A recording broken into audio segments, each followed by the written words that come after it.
Bienvenue dans ce nouveau décryptage. Aujourd'hui, on plonge au cœur d'un des défis les plus redoutables de l'énergie solaire, l'impact catastrophique que peut avoir un simple ombrage partiel sur des panneaux photovoltaïques.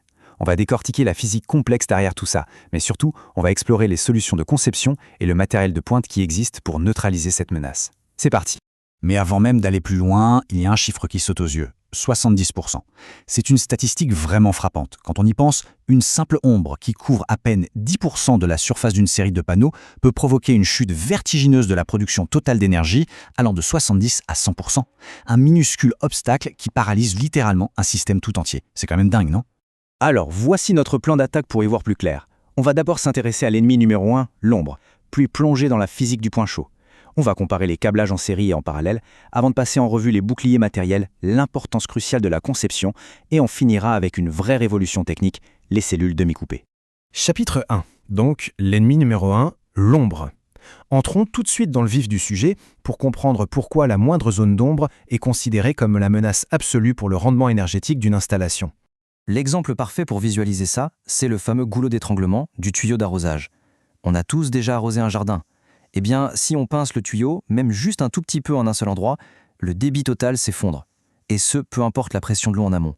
En photovoltaïque, c'est exactement la même chose. Un seul panneau à l'ombre vient brutalement bloquer l'énergie de tous les autres. Et le pire, c'est que les coupables sont littéralement partout autour de nous. Les cheminées, les arbres, les bâtiments voisins, ou même de simples fientes d'oiseaux. Si cet ombrage n'est pas géré correctement, un système résidentiel classique de 6 kW crête peut perdre entre 20 et 40% de son énergie annuelle. C'est une perte énorme, causée par des obstacles totalement banals du quotidien. On passe au chapitre 2, la physique du point chaud. Qu'est-ce qui se passe réellement au niveau moléculaire quand une ombre tombe sur une cellule solaire? Concrètement, les onduleurs utilisent un algorithme, le MPPT, pour traquer le point de puissance maximum. Mais quand il y a une ombre partielle, la courbe de tension et de courant devient complètement chaotique, créant plusieurs optimales locaux. Résultat, le cerveau du système est un peu perdu, il se fiche sur un mauvais réglage, et boum, ça rajoute une perte de production de 5 à 15%. Mais attendez, c'est pas le plus grave. Le vrai danger, c'est cette réaction en chaîne en 4 étapes qu'on appelle le point chaud ou hotspot. La cellule à l'ombre n'arrive plus à produire de courant, mais les cellules au solage, elles, forcent le passage. Du coup, la cellule ombragée craque, elle inverse sa polarité. Au lieu de produire de l'énergie, elle se met à en consommer, et cette énergie, elle la dissipe violemment sous forme de chaleur. Pour vraiment réaliser le danger physique que ça représente, regardons un peu ces chiffres. Une seule petite cellule à l'ombre peut dissiper 54 watts sur une surface d'à peine 1,5 cm². La température locale grimpe alors en flèche jusqu'à 200 degrés Celsius. C'est l'équivalent de l'énergie de plus de 2 soleils concentrés sur un point minuscule. Le risque, une dégradation ultra rapide du matériel, des fissures ou pire, un vrai départ d'incendie. Chapitre 3. Série ou parallèle. Sachant à quel point une seule cellule gère mal l'ombre, comment est-ce qu'on doit connecter tout ça ensemble? C'est là que la stratégie de câblage prend tout son sens. Il y a une différence majeure entre ces deux options. En série, c'est clairement la règle du maillon faible. C'est un peu comme une équipe d'aviron. Si un seul rameur arrête de ramer, toute la barque ralentit à son rythme. A l'inverse, avec un branchement en parallèle, si une ombre couvre 10% du système, on ne perd que 10% d'énergie, de manière purement linéaire. L'impact est strictement proportionnel et surtout parfaitement isolé. On arrive au chapitre 4, les boucliers matériels. Maintenant qu'on a bien compris le problème, quelles sont les solutions d'ingénierie concrètes? Voyons les 3 principales armes conçues pour briser ces fameux goulots d'étranglement. Pour résoudre ce casse-tête, on a 3 grandes options. D'abord, les diodes de bypass, qui sont intégrées par défaut. C'est économique, certes, mais pour contourner le blocage, elles sacrifient carrément une partie de la tension du panneau. Ensuite, on a les micro-onduleurs. Eux, ils offrent une indépendance totale et bloquent la tension continue pour plus de sécurité. Mais c'est l'option de loin la plus coûteuse. Et enfin, la voie médiane, les optimiseurs de puissance DC-DC, un excellent compromis entre le rendement, le coût et le suivi individuel de chaque module. Chapitre 5. L'importance de la conception. Parce que oui, le matériel c'est bien, mais la meilleure arme contre l'ombre, c'est l'anticipation. Et ça se joue dès les toutes premières étapes de l'architecture d'un projet.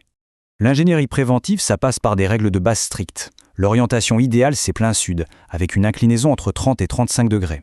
Mais la règle d'or absolue au niveau du câblage, c'est qu'il ne faut sous aucun prétexte mélanger dans une même série des panneaux qui n'ont pas la même orientation ou exposition au soleil. Jamais.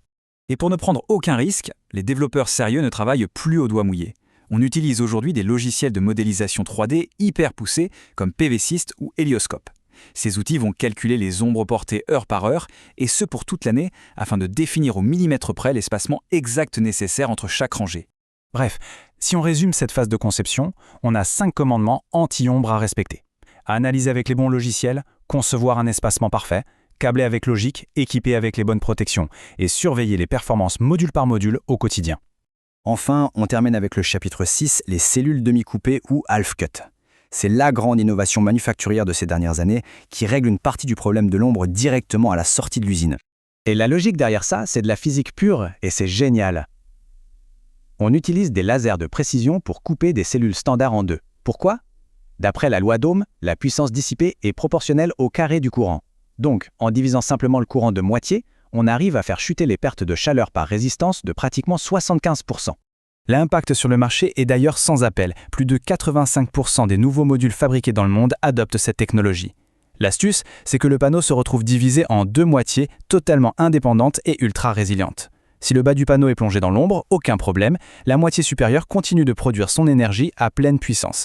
C'est ce qui vient clôturer ce décryptage. En partant du risque critique d'incendie provoqué par une simple feuille jusqu'aux innovations matérielles incroyables développées pour le contrer, il est légitime de se poser une dernière question. Les installations d'aujourd'hui et les projets de demain sont-ils véritablement équipés pour survivre à l'inévitable réalité de l'ombre ? La réflexion est ouverte.